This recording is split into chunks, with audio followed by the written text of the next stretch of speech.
In today's episode, we explain the latest weekly update and data from Redfin.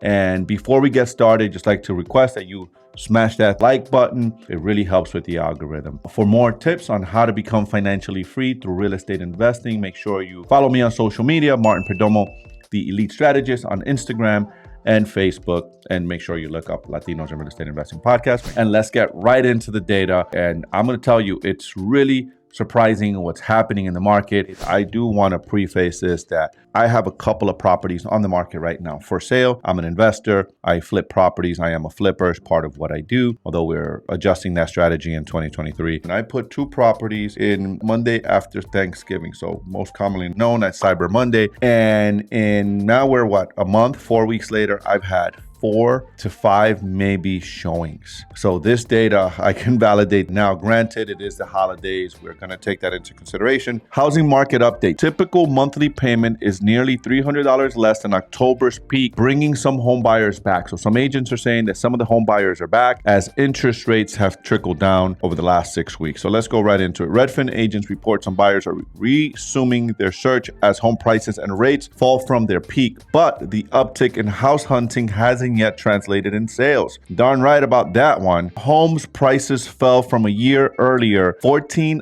of the 50 most populous U.S. metros, half of them in California. So my California folks, man, you guys, I feel for you. And it's not good for the West Coast. It's really not.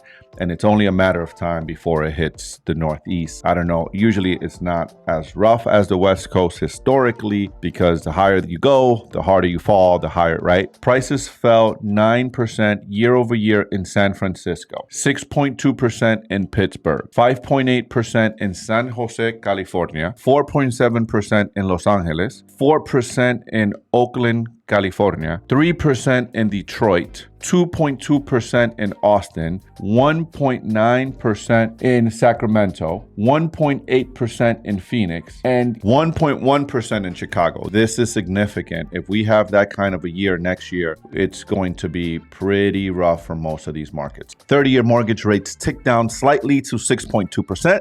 This is good news for buyers. So if you're a buyer and you're looking to buy a house, this is a great time.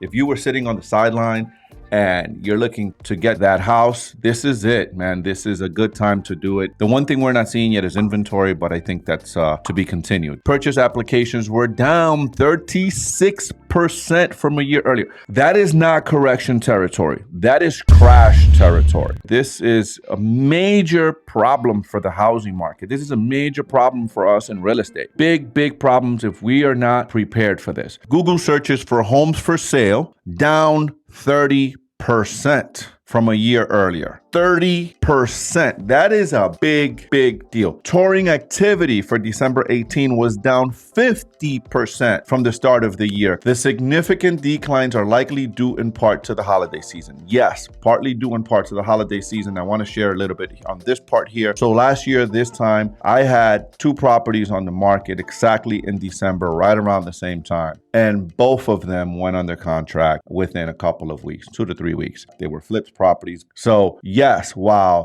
we have to consider seasonally adjusted, but I think the biggest challenge is that as interest rates are gone up, affordability has gone down, and the buyers are just not there, right? Prices have to come down. They have to come down as interest rates go up in order for the buyers to come back out, because people's wages are not keeping up with the cost, or can't keep up with the cost of these houses. So my friends, what does this data really tell us? It really tells us buyers are gone. The interest rates going up. They started going up this year. I remember being on a call with some of my investors, and my business partner was joking because in February we bought an apartment building. January we closed, and February, March, I was already talking to bankers about refinancing. I had just bought it. We hadn't even executed on a business plan. That's how obsessive I am about watching the data and watching what's happening. And the reason I was doing that was because I knew this was happening. We're feeling the effects of the decisions that the Feds made back in January, February of 2022 to start increasing the interest rates.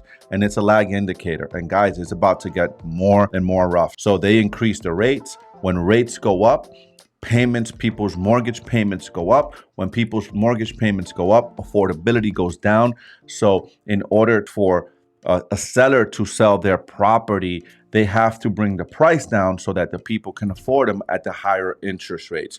Next to come is we're going to see a wave of when unemployment starts to kick in. If unemployment kicks in, my hopes is that we don't see it and that we can ride this and that the feds reverse back and start lowering interest rates. If we start to see unemployment, guys, it doesn't matter how low of an interest rates people have, foreclosures are going to happen. If foreclosures now start trickling in on the market, along with buyer demand falling off a cliff, we are headed for some major percentages drop. I'm going to say in the crash territory for real estate. My hopes is that that's not what happens. My hopes is that we stay steady. We're also starting to see some data where vacancies are trickling up a little bit and rents are softening a little bit. However, people will always need a place to stay. Builders, housing starts are down. Point I was making is people will always need a place to stay. People always need a place to live. And if you're looking to invest in real estate, that is the place to be playing cash flowing assets. It's not the time to be a speculator in the market. And if you are, be very careful. Make sure that your numbers make sense. If you're an investor, if you're a buyer and you're listening to this, I'm telling you, this is a great opportunity for you to go in. I'm a seller,